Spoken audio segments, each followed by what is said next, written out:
Hello বন্ধুরা, good morning সকলকে। সকলে কেমন আছো? আশা করছি সবাই ভালো আছো, সুস্থ আছো। তো আমিও ভালো আছি।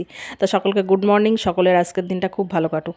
তো সকালবেলায় বাসি কাজ সব, বাইরের কাজগুলো সব কমপ্লিট করেছিলাম। কমপ্লিট করে চাটা খেয়ে নিয়েছি। খেয়ে নিয়ে যে বাসন ছিল, বাসনগুলো ধুতে বসে পড়েছি।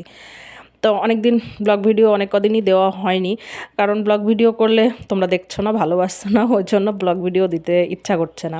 তো কী করব, রিলস ভিডিও করতে পারছি না, কারণ মেয়ের পরীক্ষার সামনে। বাইরে কোথাও যেতেও পারছি না। বাড়িতে যে করব সেটারও সময় পাচ্ছি না, কারণ মেয়ের পড়া, আর মেয়েকে বলা মানে তো ওর সময় নষ্ট করা। আর আমিও সময় পাচ্ছি না, মানে বিয়ের কিছু চাপ আছে প্রচুর, ওই জন্য আমিও পারছি না। তো তোমরা একটু ভালোবাসা দিও, পাশে থেকো, তাহলেই হবে। তো যে সব কাজ কমপ্লিট করে ফ্রেশ হয়ে উঠলাম, তারপরে এখন যাবো আবার রান্না করতে। তো তার আগে একটু মুখটা ফ্রেশ করে নিলাম, একটু ক্রিম টিম মেখে নিলাম, তারপরে যাবো এখন রান্না করতে।